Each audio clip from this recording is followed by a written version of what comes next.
I'm back. I was just gone a week. I picture the listeners going, "Yay, Oh, she's back!" Yay, Molly's back. Don't have to listen to Amy anymore.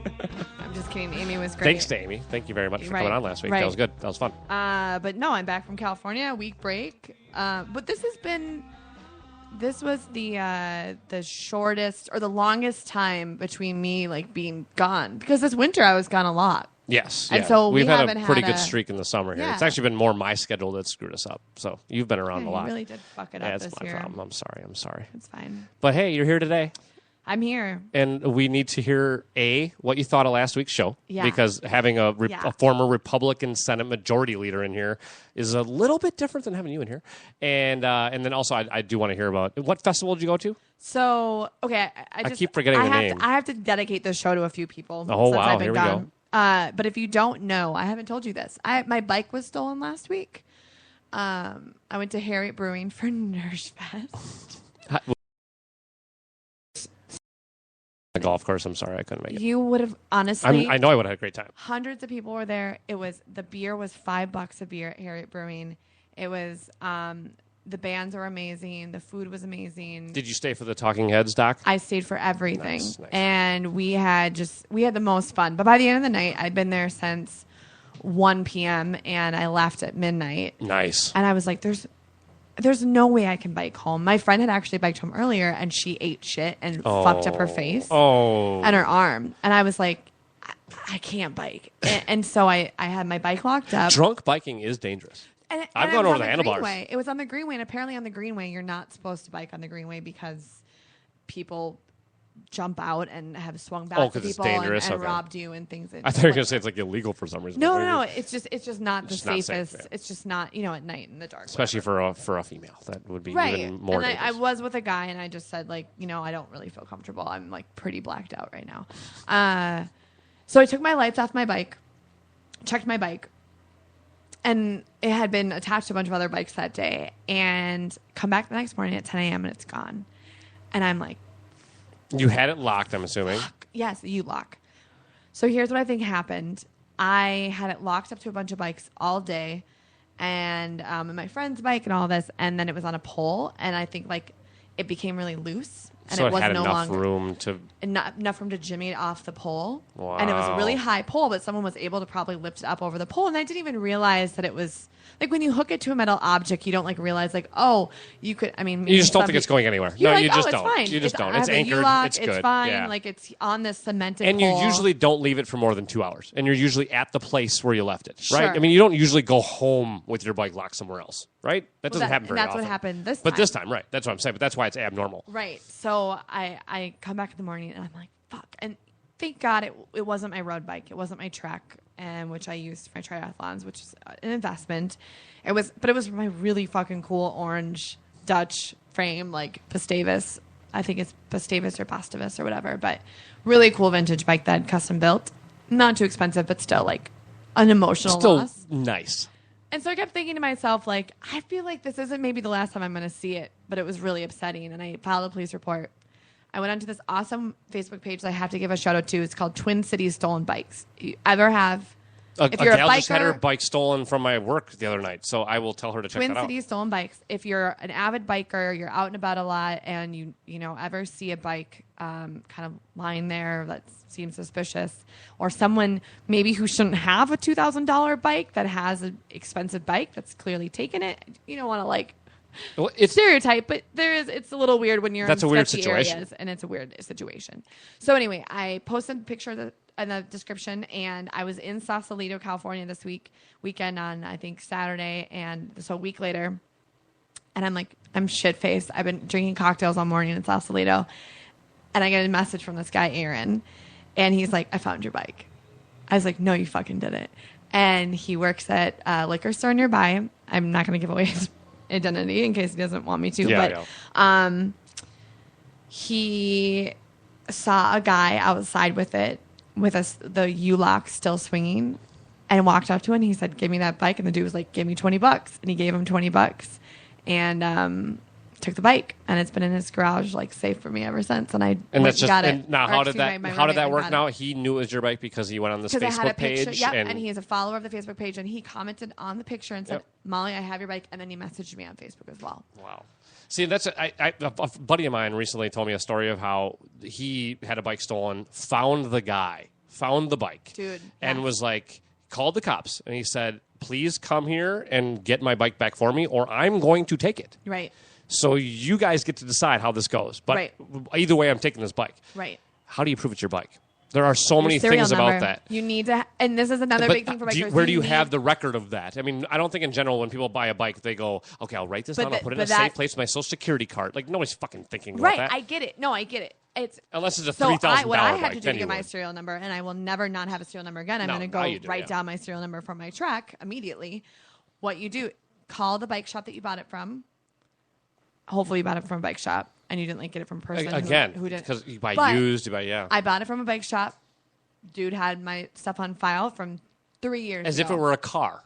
Yes. That's a little. I don't know if I want. Why do they have that information? I mean, it's great that they did. Because it's a registered vehicle, and so I gave a police officer my serial number, and if it's pawned, if it's found and brought into a precinct, anything, they have that alert. Nice. Immediately. So, people, if you're going to buy a bike, or if you have bikes and you do not have a serial number, I'm talking into the mic really aggressively. Make sure you have your serial number for your bike. God, public service announcement this week. That was our public service. I mean, to be on the radio, you have to do a certain percentage of that. There was ours. Right. There you go. There's ours for this year. File a police report, have a serial number, and go on Twin Cities Stolen Bikes. Become a part of the community. Look out for people's bikes. That is a cool thing. Thank you, That's Aaron. A cool Thank you for Twin Cities Stolen. I'm fucking ecstatic. And I was like shit-faced overlooking the San Francisco Bay at the Bay Bridge as this guy's messaging me. I'm like, this is a dream, dude. Like, this is not real. Well, you never expected to ever get that back. And you know what? You probably would have just been like, I made the mistake and it won't happen again. I don't think you weren't that upset. You didn't. To me, it didn't seem like you were like, I'm so violated. You left it in a place where it was semi-vulnerable, right? I mean, you kind of did. You could blame yourself a little bit, but you also did have it locked up. So it is cool that there's still this community, on Facebook that'll help you out on that. Yep. And now I can't wait to tell this gal and I at work about that, because I hope she gets her bike back. She seriously got it stolen from our work, like inside our like trash area too. Like it was even stashed. But her sister went and bought her a new one the next day. So it was like it's still a nice story. But that's super nice. Still, it's just so. Who's stealing a goddamn bike? People that are just. I don't even fucking riding around. The dude was riding it around. He was on my with bike the lock on it, with the U-lock, swinging around on it. And I get back and I was like, there's no way. And I unlocked my U-lock for the first time in a week and a half. And I was like, this is fucking weird. And I got on my bike and I was like, is anything wrong with it? Like, did they fuck with it? Also, PSA for more bikers. There's someone driving around in a white Ford, looks like a Bronco, has one of the windows smashed in with cardboard or plastic or something over it, and some sort of 20-something years old. 20-something, either very tan white man or Latino. And driving around and taking cement blocks and throwing them at bikers, and because that's fun. I mean, because why the fuck would you? Why would you want to? Because I just love ruining people's fucking day. Or life. I mean, that one guy's gonna have to have 2 different surgeries. He's got multiple fractures in his face. Yeah. Like, you heard about this? Yeah, I have. And you guys have you heard about what happens on the Green Line? That's what I was just saying. Yeah, well, you're out. She was actually saying how she was told not to ride down that. Bike. Yeah. I locked up my bike after I've been drinking because I would have had to ride down the Greenway, and I said, I'm not going to ride down the Greenway. Yeah. I'm going to lock up my bike, and I got my bike stolen. They just throw sticks out, and then when you hit the stick and wipe out, they steal your bike and run. So messed up. All right. Well, that's uplifting. Go buy a fucking bike. You can get a bike for $20. I literally got mine for $20. I upgraded it, but it's a $20 bike, and I've done all kinds of shit on it, like go get mountain the 20 bike trails that you got from the nice gentleman that got my bike back, and go buy yourself a fucking bike. I hate piece people. of shit person. I hate people. Sorry. Okay. Anyway, so what I really wanted to hear though. I want your reaction, because I know you listened to last week's show since you weren't here. It doesn't have to be long, but I'm just curious what kind of thoughts you might have had, or maybe even a couple rebuttals to Amy. And not to bash Amy at all either. I mean, I thought Amy was a great guest, and I respect her opinions on stuff, but I have a feeling yours are a little different for some reason. I would say Amy's a pro at what she does. Amy is a pro. She has been. She knows political speak. She knows. But you guys got to remember, she's not a pro. She just was some Joe Schmo off but the she's street. a pro now. Once you get in there, though, she's a pro now. It's kind of a good story for everybody. You can just run for politics when you believe in something. Well, that's how you start in politics. Yeah, you run for. you get office. Senate from your first election. I got some dirty. She was majority leader. I mean, that is something that's interesting. I'm saying she's a pro. She is talented. She's good at what she does. And she was dodging questions from Jason. Did you notice that? She dodged the dating questions, and I wasn't even. She pushing dodged a lot of questions. I wasn't even pushing, especially. But that's the politician marriage question. The gay marriage question. She dodged hard. That. Yeah, she was like, I wouldn't assume anything, but when I was in office, we did this and that. Yeah, just blew it off. Right, she's a fucking. But pro. that's what that's what you have to do when you're trying to appease that many people. You can't say things that are controversial, really. I think that she's well spoken. I think that she's good at taking credit for. I'm not. And you know what? This is what made we me were trying to get into the specifics of this, or trying to figure out the specifics of it. This is what, and I did a little bit of research, and I'm not. I've never. I would like to put this out on the show, Jason, that I've never been. Claim to be an economist or super liberal about the economy. I'm not. First of all, I believe in the free market and small business as much as the rest of moderate Democrats out there. So not that much. Okay, go ahead. No, but I'm sorry, but that is a ridiculous claim to say that I don't believe in the free market and helping small businesses. Like that's ridiculous. That's no, yeah. I mean, that's such a broad statement. That's a super broad statement. You can say that about Republicans too. And you can say the exact same thing because you can say and then make up whatever reason you want to back it up. That kind of is how it came off last week. And I just want to say the reason why I think we're in a surplus right now and Minnesota is doing so well economically is because not only did Amy's Republican friends in the House and the Senate were they able to I was saying friends in quotes. Yeah. It's a good one. Because they turned on her.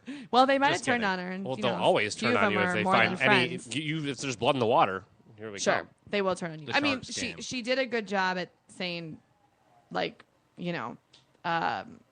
stuff. We did what we had to do. We boosted the free market. We helped small businesses. We incentivized them. I completely agree. But I don't agree with her that they didn't raise taxes. Under Mark Dayton has been some of the highest tax raises on the wealthiest Minnesotans in years, which I happen to agree with. But that's also one of the reasons why we're in a surplus. And she was saying, well, we didn't raise taxes. Well, you might not agree on the raise of the taxes, but what happened was they were raised either way. And there right there is why when Patrick mentioned that I could maybe have her on in place for you, I said, I hate politicians, right? Because here's the thing about politicians. You can word things in a way where you're always right. You can't be wrong because I can always prove this part of my point. This is why I hate it, is because you got to get past that. We have to get to where, okay, so hold on, though. What were the actual fucking numbers? If let's say, okay, you taxed the rich and that also brought in whatever revenue. Right. How much did it bring in? Exactly. Right. Versus the tax lowering in small business.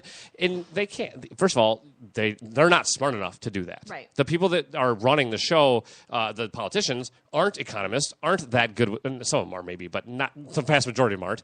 So they don't, not only do they not know that stuff, they don't care. Right. It's about, again, I go out and word it right and make my constituents vote for me and then get a couple others to vote for me and not the other guy, and that's all I got to do. You don't have to, A, be right, B, have evidence, or C, even have a real actual path to go down. Absolutely.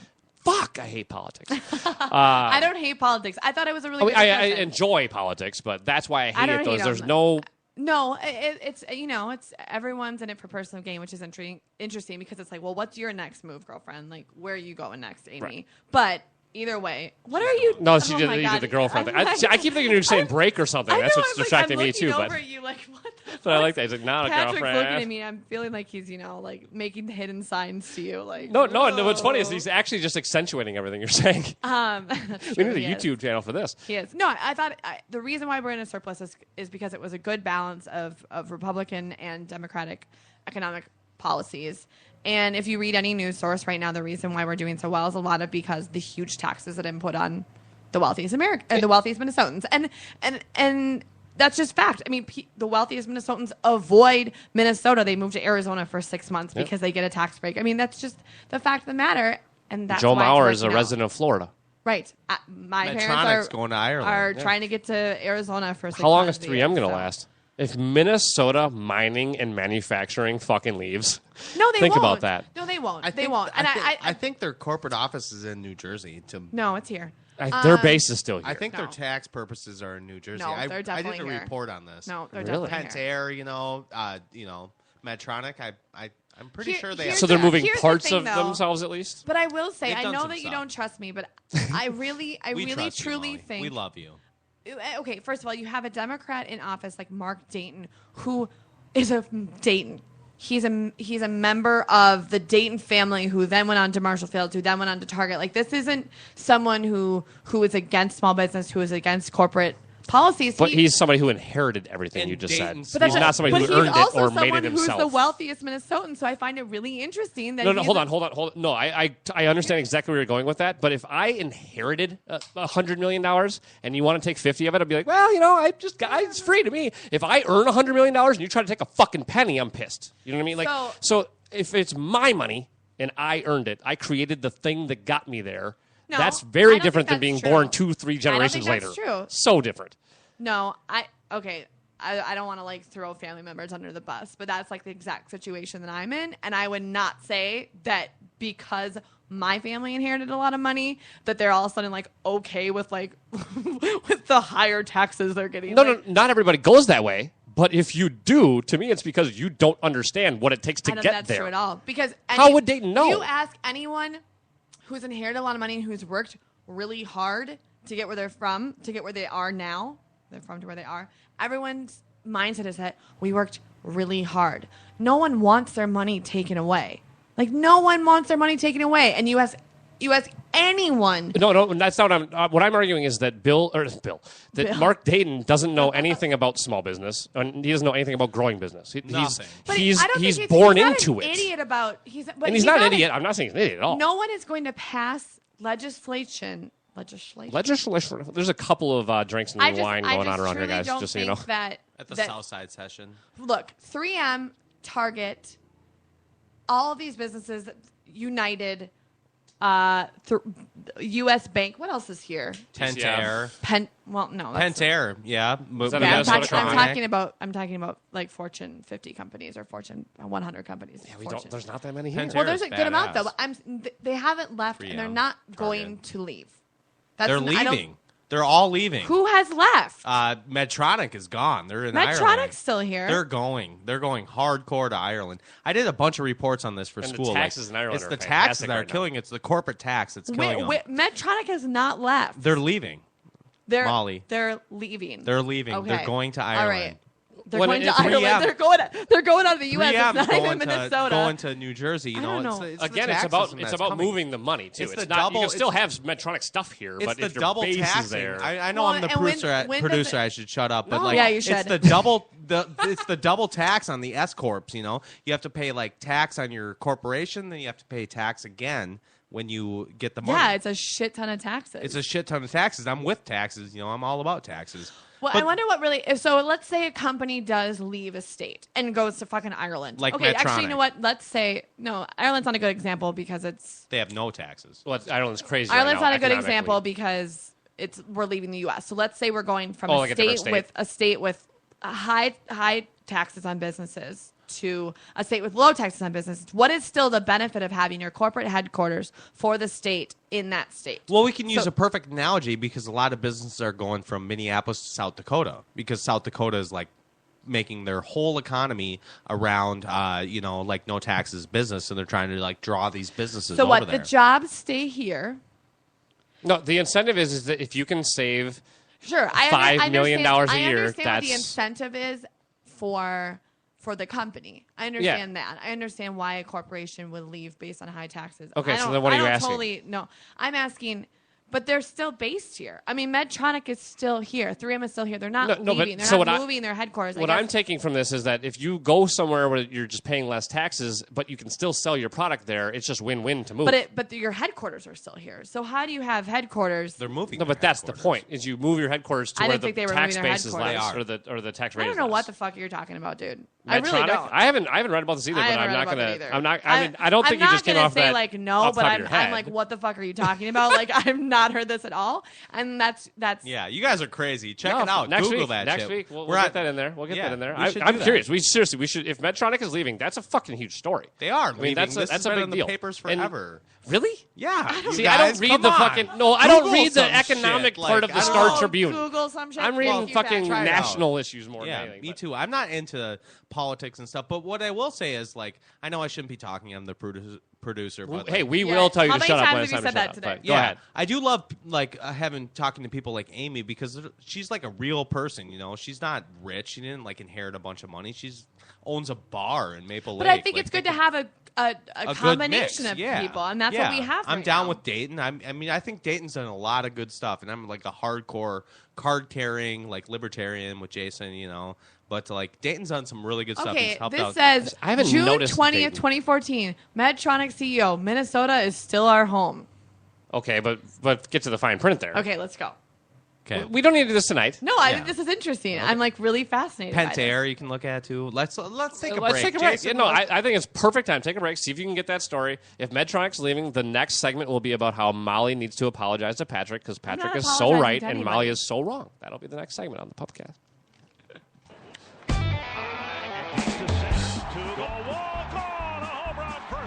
Twins Tuesday is fantastic at Floyd's in Victoria. The ball drilled to the left field corner. Sure, we'll run down the numbers with our all-star lineup of baseball brainiacs, but we also party it up on the patio. And there's another home run for the Twins into the second level. There's music, food, and fun at Floyd's in Victoria every Twins Tuesday. We'd love to see you there. Or listen along to Twins Tuesday, part of the Alive and Social Network. Twins Tuesday. It's fantastic at Floyd's.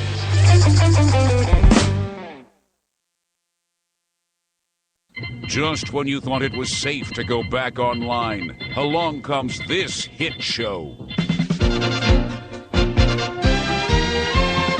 Do you want to do this? I will do this. Gaby, let's not battle our guests. You're being nice. Yeah. In a world full of hit shows, this one's the real deal. I'm refusing to engage in an argument that doesn't exist. I'm not arguing. Twin Cities hit show. Oh my god! Oh my god! Hey, see, this is how fights start on pedal pubs. This is exactly. He's just all that redheaded anger just came up. It's all in his chest right now. The Twin Cities Hit Show airs live daily, 9:30 to 10:30 on the Alive and Social Network. Oh, Shannon, welcome to my world.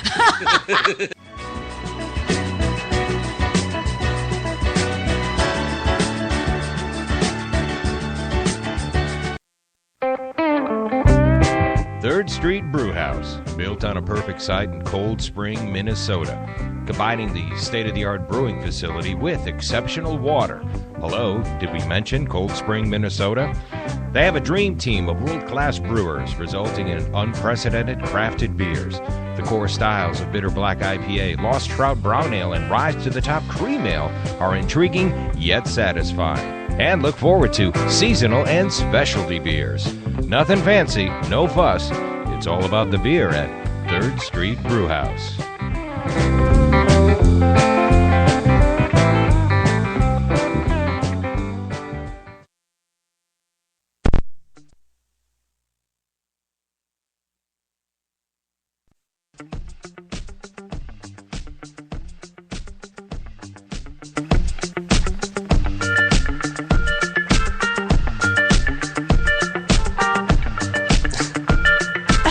What do we find out? Okay, welcome back. It's actually really interesting and kind of complicated. Okay, see, I had a feeling this would not be that simple. No, it's not simple at all.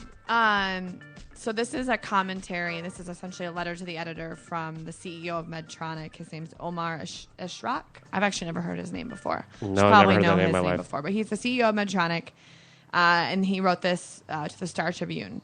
So, Medtronic was born in Twin Cities garage in 1949, and as the company expanded into worldwide leader, its roots here in the Twin Cities have only grown deeper. We have more than 8,000 employees at our 29 Minnesota facilities, and we're not going anywhere. Some people have misinterpreted the recent announcement that we're acquiring an Irish company and declaring our principal executives' offices in that country to mean that we are leaving Minnesota. Nothing could be further from the truth. The Medtronic operating headquarters, where I go to work every day, will stay right here in Fridley. The global structure of this planned acquisition will spur greater growth from us here and across the United States. We tend to add new jobs to the Twin Cities community over the next 5 years. Purchasing Covenant will help us advance our mission of alleviating pain, restoring health, and blah, blah, blah, blah, blah. This is so much bullshit. All I hear is bullshit right now. It will accelerate our ability to bring new products and solutions to patients and physicians. So they bought a Irish company. Right, to go send their top paid people to. And they're still to save all here. that tax money. That's what they fucking did. Yes. He's right. That's what they did. They're shifting money. That's all they're doing. Yes, they're going to stay in Minnesota. Like I said, they're going to keep the product here, and they'll still employ people here, but they're shifting where they get to say their base of their money is for the tax reasons, which is just fucking natural. That's what you do. You go to the path of least resistance. As many people have from U.S. to China. And think of that. Red China has less taxes on corporations. God. But okay, just real quick, because I have a feeling we're totally going to disagree on this.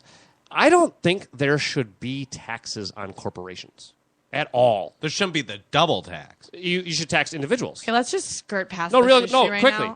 now. That's double taxing. If you tax the CEO all the way down to the janitor, and then you also tax the corporation before that, how does that make sense? You're taxing all those people twice. You're taxing the janitor twice. I'm on Molly's side. Are you serious? Yeah. Get him, Molly. Don't let him get away with this. No. This libertarian atheist, I just don't understand how you. I can't just say I'm like morally always going to agree with more taxes. I just am. Tax those guys, those rich bastards. They suck. And hey, they're fucking not taxed enough sometimes. Yeah. All right, we have more things to talk about anyway tonight. We have so much more fun stuff. We love politics. Did you even tell us the festival you went to yet? I just can't For Christ's sake. It's fun. I sit here and I just fucking talk about corporations that I watch a CEO get made like $26 million per year. Bullshit. Yeah. And it's just like, what the fuck is going on? Yeah. That's it bothers when I too. think about stuff that bothers me, the last thing I worry about is what a CEO makes. Doesn't affect my life in one if you know what, if you're iota. working at a fucking corporation where you watch the CEO walk past you every day and they make $26 million and they're paying you $15 an hour for fucking bullshit, and then they lay you off to and then they fucking lay you off. And then they have a $4 million and then you watch the Christmas CEO party. of your other next company that they lay you off from Hold- because you make $40,000 a year. Did the for some CEO bullshit just job. fall into that job though? Like just oops, accidentally. Oh, I went from VP she's to over CEO. But this is what I'm saying. Or did you earn it? They're rich white men that didn't come from. Like, they didn't have to CEO work of their Pepsi's way up. in the Indian Now, okay, now They there's didn't have where to work their way up. you know I will give you some of I that. talk That about there this is all the time. white privilege in this country, but there are black CEOs too. There's not really that many black CEOs, PepsiCo Jason. CEO is an Indian woman. Oh, is that the first Native American woman? Yeah, you guys know I just graduated from college, and it took a lot of like Indian diversity. or Native American? Indian, like not from India? not feathers dots.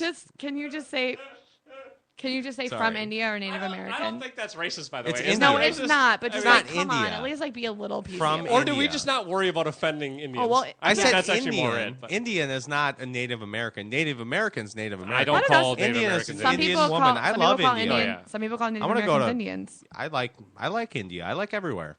Actually, I hate everyone equally. But we should change the subject to politics. And we should go into a little action. Patrick, I know I'm not on the show. God damn it. Do you host the show? No. So do not dictate what we go on to next. Touche. With that being said, let's move on to the next subject.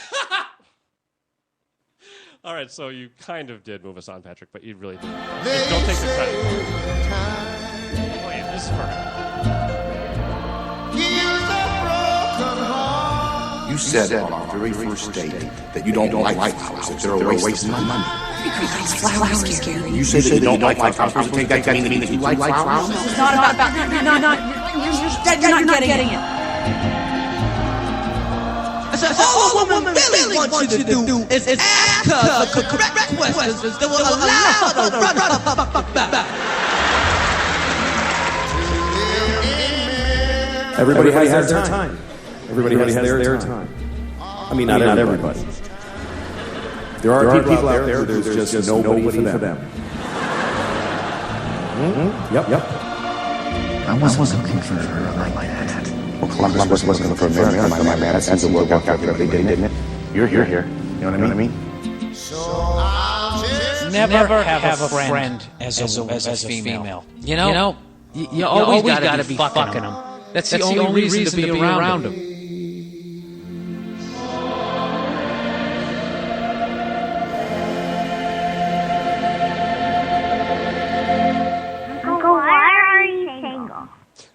So, how are your dates last week? Oh, God, I hate dating. Okay, what happened? You went on 2 dates. Can you talk about them right now? Yeah, no, I don't mind. Okay. The one, it was a... Is that my computer? You're not going to, pull an Amy Coke on me and avoid the subject? You know what I don't do is avoid questions. That's one thing. That's why I can't be a politician. You would make a good politician. No, I wouldn't. I could never be able to be a politician. The worst. But no, I mean... Nothing against the gals. I had a good time, but there was, I don't know if it's, you know what it is. We've been talking about this. I think we all get there for the date, whoever you are in this mobile dating app age. If you're 20 to 35 and you show up to a date, first of all, you're already expecting it to not be that great, and second of all, you're going, I already have better options. I can just go back to Tinder. That's what you thought when you went on a date with I'm people? saying I already had better options. I'm saying I feel like before Tinder, Hinge, all this shit, before smartphones, if you went out on a date and actually took the time to do it, you invested more in it. Now it's like you put a couple minutes in and you're like, I'm not necessarily feeling this one, but now I got to go through the next hour and a half. Are you a firm believer, though, that, okay, this is kind of how I feel. And you can let me know if you disagree. But you know I feel like I go on dates with all these people, and, they're great, and they're nice. People? Gals and guys? Or? No, I'm sorry, just guys. Sorry. No, I haven't been dating any women. For a second. Yeah, sorry, right. No. I should expand my... I was going to say. I should expand a little bit, but I just can't. Yuck. I can't do it.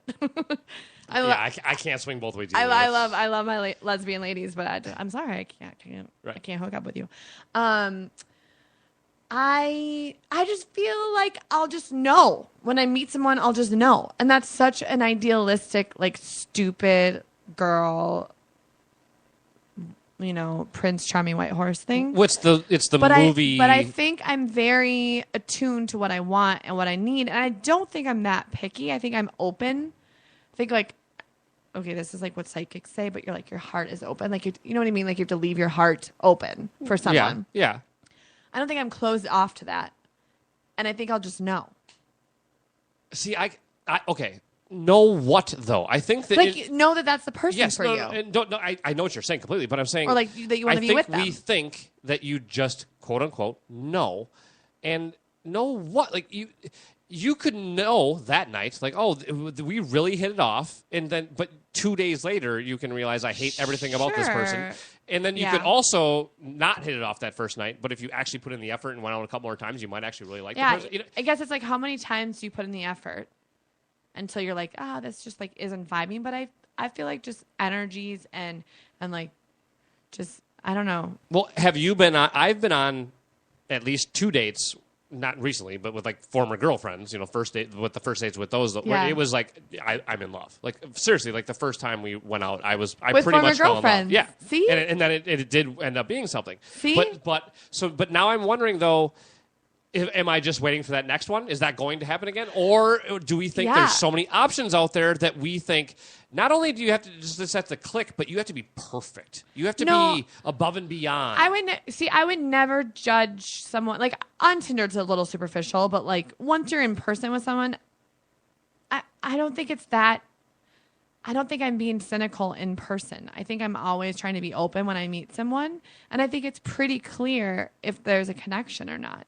I think it's pretty clear. And if I'm waffling on it and just having them hang around just because I'm they're just fun and I like them and they're but fun not, and they're cute and I would love to party with them or whatever. See, and I can't even do that.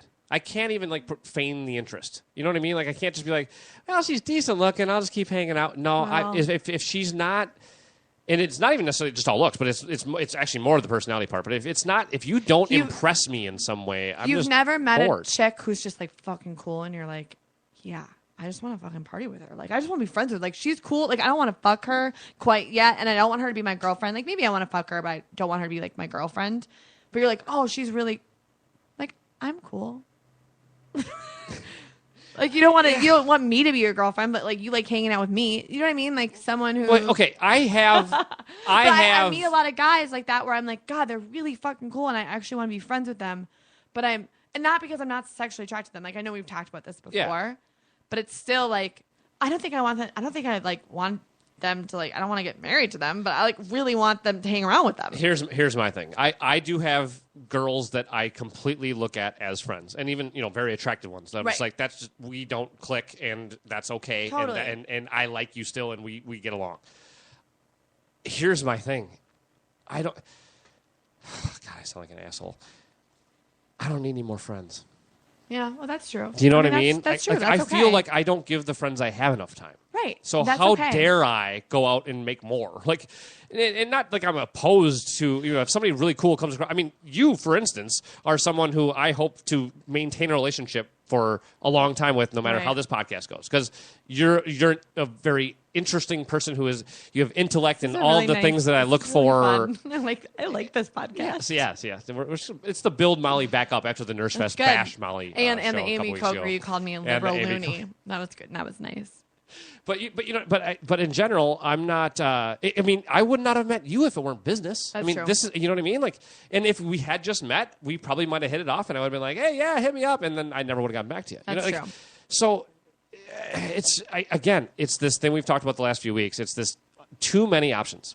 There's just too many options. So it's so easy to go, you know what? You're kind of cool, but I'm going to move in. But again, though, I agree too that I think that you were never supposed to be with that one anyway. If you can look at them that way and just be like, no, I can live without you, that's not the one you want. Exactly, but that's it, though. But don't you also, we talked about this a little bit too, I feel like the high school sweethearts, the ones that I've known that have always been together and just grew up together, that had never actually dated outside of each other, really, they just had to do that. And they had that bond because they went through all that together. Yeah. And now we're at like this other end of the spectrum where we've gone through everything in life apart. Mm-hmm. Now let's try to make something together, which I think also too, really getting up to my age is really weird too, because I'm 35. Think of how much shit I've gone through in so many different ways, relationships, family, friends. It's kind of cool though, but that's kind of like a cool concept. Like you got to bridge. It's a lot to bridge, and it's a lot to get. Even me at 27 in a couple of weeks, I'm in my own little routine, and I go on dates, and then I come home, and I'm like, I don't want to be alone for forever, but I'm also like really happy. You're so being happy alone that guy didn't come home with you, right? Well, you know what I mean? I'm just happy being alone right now and not having to answer to anyone. And I'm not saying it's going to feel like that when I'm with the right person, but I feel like that's how I am right now. I'm like, oh, thank God. Like I just get to come home and hang out with my dog and like go for a run. But then we were saying it's just hard. It's hard. It sucks. It sucks. But I think what I was talking on earlier is I will know pretty quickly if this person is right, because the same thing has happened to me with the people that I've dated, the very few people that I've had longer relationships with. I immediately, I remember the first time I met someone, I walked away after meeting them, and I turned to my friend, I was like, who's that? And it that feeling continued until finally we started dating. Yeah. And that was more of a slow burn, but it was that immediate caught your attention. Yep, and I like the slow burn comment, because that's what my last girlfriend had a boyfriend for the first 8 months we knew each other. But did we you had feel that connection. with her? She even said, she's like, I walked in for my interview and I was bartending, and she's like, it was like that was we already had that connection. Yep, so totally. There, you do know right away. Let's take a quick break, and then we gotta delve into some sexism stuff.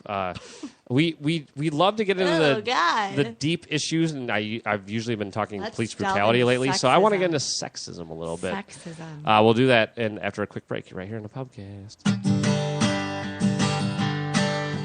Yeah. Blue and white Cabcast with me, Timon, out on the streets, talking to you in the backseat of this cab. It's the Blue and White Cabcast with Tim Mahoney. Yoo-hoo.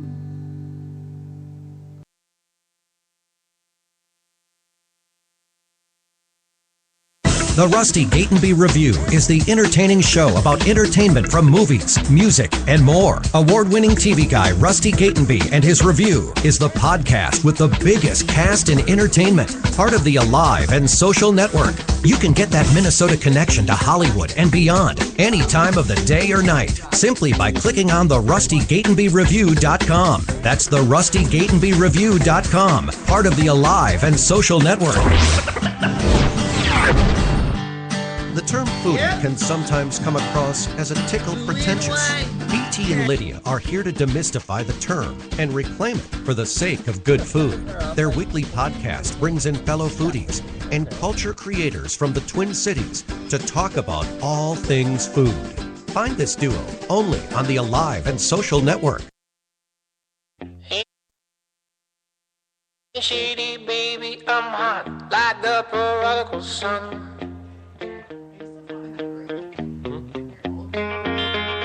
Big Bartolini, meeny, money, mo, and flowers. You're the chosen one. That's what podcasts are for you to hear things you're not supposed to. Well, your left hand's free, and your right hand grip. I don't think your mic's on, because I can't hear you. Unless you need to speak up. You want to go to Alt J next month? At Roy Wilkins? Fuck yeah. I saw them at I want to go Myth. so badly. They were good. You saw with the Myth. But I was way in the far back, so I need to go I've never gone to the Myth. Dude, isn't that fucking weird? Well, I used to go to the Myth. Going to any place in Maplewood is weird to me. I used to go to the Myth when I was 16. Well, when it was what? That was a 2000 and... Was it T-Birds or something? No, what are we talking about? Myth. It was always the Myth. Wait. Oh, wait. You're so young. When was this? Oh, shit. So this was probably 2005. So 10 years ago, 11 years ago, it was a massive shoe store, like one of those, not like famous a DSW? footwears. No. Oh. Like an athletic shoe store with the basketball court in it. It was like an REI of shoes. Okay. Like right by Maplewood Mall. And it was horrible. Like horrible customer service and overpriced shoes. And then Wait, that was her. Yeah, you just turned me off. You're white. Thank you. Oh. Thanks. And then it shut down and went out of business. And it was like, what the fuck are you going to do with Let's put a nightclub 50,000 square feet, 100,000 square feet of space? It literally was like a 2-level, what the fuck do you do with this? Duh, a fucking nightclub. So it turned to the Myth. And then it was a dance club, DJs. Like we used to go there when we were 16 because it was 16 plus. And so bad. But like, the worst. What else are you going to do? No. 16 up clubs when you're 16 are awesome. We would go to like Aqua and anything like, over 21. You know, it's the most disgusting thing in the world. So then it turned pretty bad and there were some shootings and then it shut down and then they revamped it and opened it up. And like one of the first people there was Prince to have a show there. Prince played probably 5 Myth? years ago. I didn't know that. When it opened up and then maybe a little less than 3 years ago. They have to pay him to do that? It's so many people can fit that venue. No, it's huge. I know. So it's probably actually too big. Yeah, it probably is too big. We took a party bus out there on Halloween for Alt-J with a bunch of people. Nice. And it was a little too packed. But that would be fun, actually, especially Halloween. Oh my god, I want to see that band though. That's one of the You few. should. One of the you few gotta do like bands a out there little bit, now. do a little bit of drugs or something. Oh yeah, you got to be a little out of your normal mind for that show. I think. Yeah, absolutely. Although at Tame, I don't even think I was that fucked up at Tame Impala. I saw Tame I wish I would have been on mushrooms or something. Like you got to be on something. Did I tell you that? I No, saw Tame Impala at Outlandlands. I've seen Were it you before. impressed? No, but did they put on another good show? So they put on a great show. They play a lot of the new stuff? Because they didn't play any of the new stuff really when I saw them. They played, like 2 of their new songs that they had now started to pick up. Yep. And, it's a music festival. It's probably 5 in the evening. They opened up prior to Black Keys. So they went on, and then about 45 minutes later, Black Keys went on once, it was starting to get dark. That's going to flip soon, by the way. What is? Popularity of those two bands. Yeah. I mean, Tame Impala is really on the rise right now, and Black Keys, I feel, are falling off. Well, Black Keys are on their brink. But how did they do there? No, the Black Keys are? I mean, the Black Keys are they're past their brink. They're on the brink of falling off the edge, okay, is what I mean. Yeah. No, they hit their brink 3 years ago, and now they're, They hit the brink of stardom, and now they're on the other brink. Like, whoa, Can what Brink do we do be with a this bad album? thing, or am I using that incorrectly? I feel like Brink is on. It's I wish I usually was just on the like edge. the cusp of something good. On the cusp of something cusp good. is still either way you could use it. So That's anyway, true. Yeah. I'm probably using it wrong though. So Black Keys and Kendrick Lamar were playing at the same time. Yeah, we talked about that. So did you choose? I chose Black Keys. Okay, because and I think they put on a great show. I've been listening to Black Keys since I was a teenager, even before and I know all of their songs, and I really don't know Kendrick's songs. I know maybe 2 of his songs. Right. I don't know him well at all. And the people flooded Kendrick. Like Black Keys are on the biggest stage. Well, Kendrick he's a more was on the popular name right now, for sure. Yeah. And I guess it was like terrifyingly packed, where it was like, if something happens, like this is going to be bad. Yikes. And I was, there were probably 60,000 people, 50,000 people over there for Black Keys, but it was much more comfortable. I didn't have like space between me and the next person, but it was like shoulder rubbing and jumping. You don't feel like if there's a fire, you're going to be trampled and die. I was like pretty easy to like get to my food station that I wanted to get to right after and like drink some water. Holy shit, were they fucking good. Good. I hope so. Yeah. Dan Auerbach is just insanely talented. Amazing voice, an amazing guitarist. And they just like, it's Patrick on the drums, Dan on guitar. You have a backup band, the keyboardist when needed. And sometimes it's just the 2 of them and the sound is just as big. And these 2 dudes they're just musicians. That's what they are. They're good fucking musicians, and there's no screwing around. And it's just so fun to see them because it's like shredding. It's like 2 minutes of Dan just like shredding it on guitar, having guitar solos. It's Patrick just rocking out. When he's on guitar, it sounds like there's 2 or 3 guitars too. That's what is so incredible about his guitar playing. It's insane. He makes his guitar playing sound it's like a lot. It's like I said, a full band. Exactly. He makes it bigger than it should be. So this just occurred to me. Yeah. I think they just ran into a really bad producer. Now I kind of want to look this up. This new album cannot be the same guy that they've been working with, And I don't know if you were a Dave Matthews fan, but back in the day, but I know all of his music. Dave Matthews was very similar, actually, in the way that it was very cult, very underground, but still a huge audience.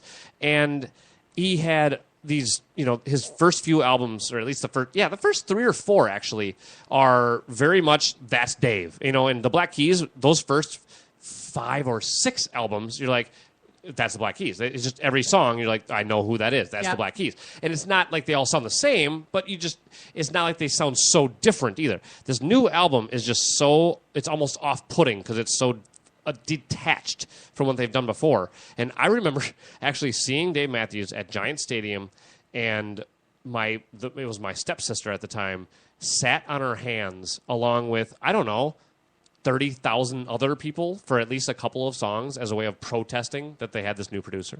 That's how hardcore Dave fans were. Yeah, they're intense. They're so hardcore. As our Fish fans, but maybe not. And no, it's kind of those fans cross a little bit of paths too. But I'm just looking up some. This is Brothers was produced by Black Keys and Mark Neal. I'm kind of going through all of their different albums right now and looking at. Look up the latest one and then the one before that. They cannot be the same person. El Camino, Danger Mouse produced El Camino, which is a great album, and Danger Mouse is a great producer. Yep, it really is. I guarantee he did not do the new album. Turn Blue, is that right now? That's the name of the new album. The band once again collaborated with Danger Mouse, who co-produced and co-wrote the album. No fucking way. Danger Mouse, you have fallen the fuck off. It was recorded primarily at Sunset Sound Hollywood Studios in July 2013. What happened?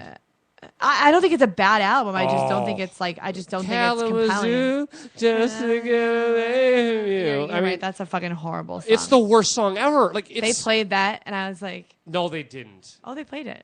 They played probably. That's actually kind of. They played Fever and Fever was actually the first one I heard off the new album, and I was like, oh, that's not bad. It's different, but it's not bad. And Turn everything else Turn is Blue. Horrible. Oh my god, it's all so They bad. played only Fever and Turn Blue, and then the album debuted at #1 in the U.S. and Australia. No, I feel like there was buzz around it. That's why. Mm-hmm. But then as soon as people heard it, they went, oh, my God, it's so bad. Oh, it is so bad, too. Patrick and Dan Auerbach. Man, they were fucking great, though. So anyway. All right, so sexism real quick. Oh, yeah, shit. Because I bet we have like 10 minutes left. I don't even know. Oh, can I just tell you? So the sexism, the catcalling was way worse in San Francisco than it is here. Like fucking way worse. And my friend was I thought they were so open-minded and liberal out there. There's a lot of kind of like vagabonds, I would say, that you know, and creepy wandering men that yell things to you. Are you trying to say something about the homeless population? No, I know there's a lot of those in San Francisco, No, too. the homeless population were like mostly. But that's not what I saw a dead body, too, in the Castro. It was fucking so sad. God. It was so We're fucking never sad. getting to a topic tonight. No, what? I'm sorry. No, but you saw a fucking dead body? Saw a dead How body. and why and it where? It was super weird. We're walking to the Castro, which is... And hold on, you're very nonchalant about this. Is this like the fourth or fifth dead body you've seen? I've seen a few dead bodies. I'm trying to move past it a little bit. Okay. So That we're walking to the Castro from Haight-Ashbury. And I like to say I'm a pretty observant person. And a cop car is parked. No lights on. So my friend didn't notice this. There's no lights on the cop car. There's a few cops standing outside. And then the van pulls up. And this guy is getting out. And the van says, what does the fucking van say? It's like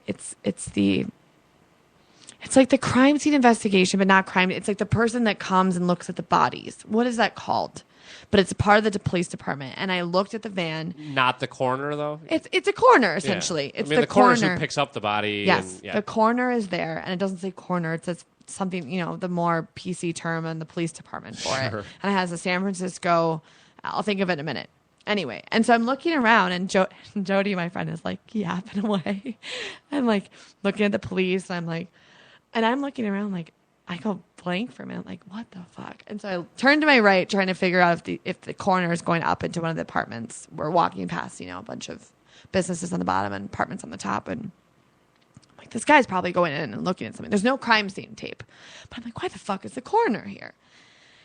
And I turn around. And sure enough, there's a fucking body between curb, parked car, body, police car, and coroner. So the body was kind of between the parked car. So it was always sitting right out there, but you just didn't really know. Is that what you're saying? Well, we were walking. So we were walking, and this was a passing instance. I don't know how long the body had been there, but I'm like, turn around, they're like covering it up. And I turned to Jody, and I'm like, I know Jody's just going to fucking hate this. And I turned to her, and she's gabbing away still. And I say, there's obviously hasn't noticed yet. I said, I just want to let you know there's a dead body right behind us, and I don't want you to turn around.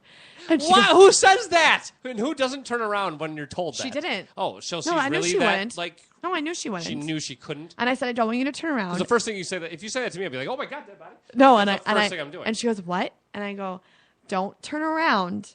There is a dead body behind us. And she goes, oh my God. She's like, keep walking. So anyway, that's all that happened. Good trip. That's all it was. Good trip. That was it. It was really unfortunate. It's fucking sad. And I don't want to know about the other dead bodies. I really don't. That's. I saw a man on horrible drugs going 65 miles an hour on his crotch rocket, and he hit the back of a car. Jesus Christ. And fucking died like instantly in the middle of my neighborhood. That was my How do you know he's on drugs? Just it came out in the police report, and it was 3 a.m, and he was driving erratically on a crotch rocket going 60 miles per hour in a residential neighborhood in Uptown. Did he have the lights off, and was he like acting really serious without shades on? Fucking True Detective's the worst show ever.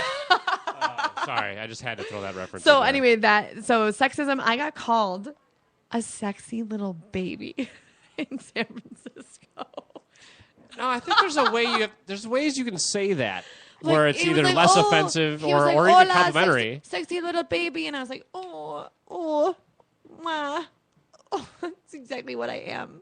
Mm. Did you make that sound back at him? So the whole joke was like the whole weekend. It was like, change my diaper, feed me. Like, who the fuck says that? Okay. That's the fucking least sexy That's a perfect thing. segue.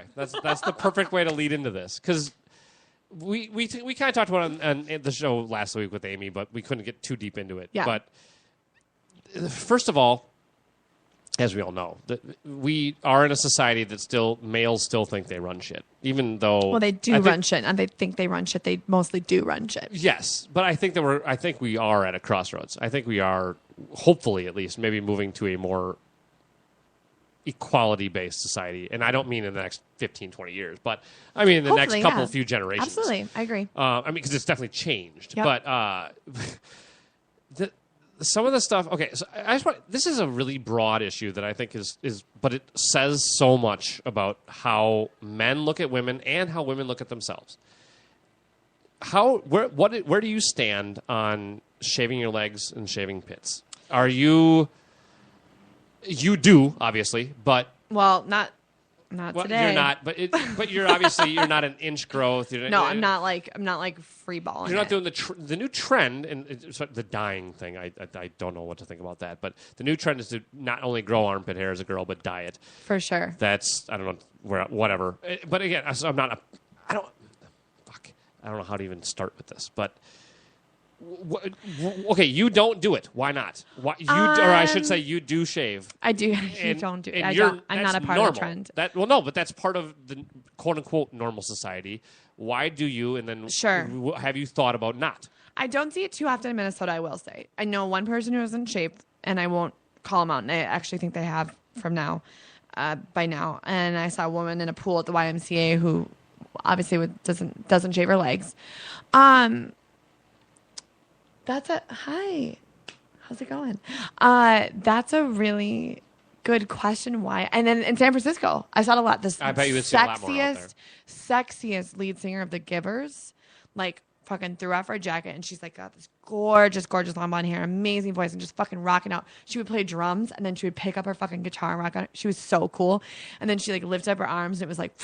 And then like girls I was partying with, they would like lift up, they'd be like, hey, and they'd be like these beautiful, not that they're not beautiful with armpit hair, but they'd be like very unexpected feminine ladies. Is a less beautiful thing right away, right? Well, and I'm like very liberal, and I've had friends that I'm used to not shaving, and I don't care at all, but it does throw me off a little bit because for some reason like I'm like fascinated by it, and I want to look at it, and then I'm like, whoa, like, and then I immediately think I could never do that. Okay. Because I don't feel feminine, and I don't feel sexy, and I would feel self-conscious, and that is just me like buying into some of this bullshit. But at the same time, like that's kind of how it's always been. Okay. I can completely understand the angle of the girl who says, I'm not shaving. That's natural. It's part of me, and I don't want to. I totally get that, and I get that it is. We've just, as a society, created these norms, and one of those norms is that women don't. That's just not part of their norm. What's up, Scott? Scott's in the house. Scott O'Malley's in the house. The boss is in the house. We're talking about not shaving armpits. Yeah, what's your take for girls? Do you think that's hot? Scott's not into it. I'm shocked.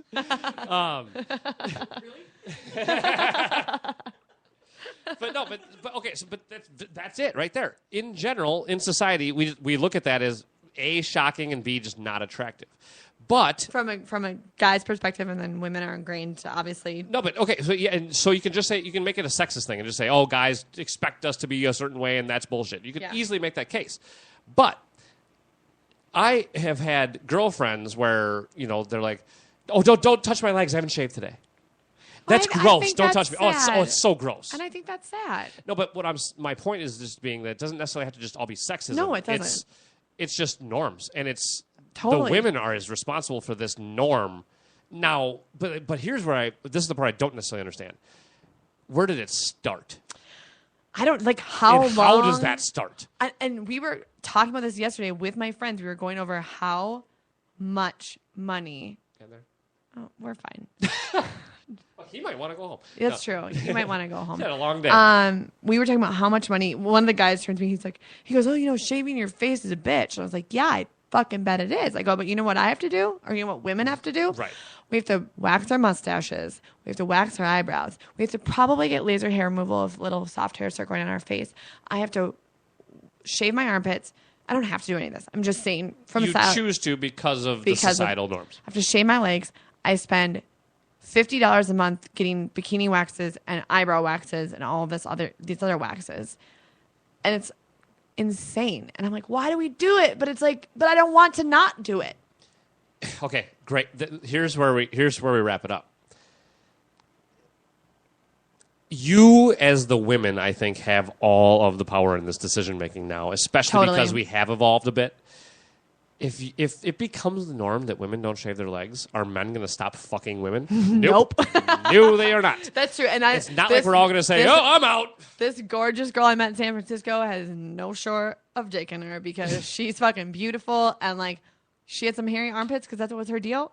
Who fucking cares? Right. So that you can hit that close. So that's the point is that we're at such a weird crossroads here because it's where the women get to, if they want to, choose to just say, fuck this norm, I'm not doing it anymore. And the guys will adapt. They will come around. It might take a little while, but they will come around.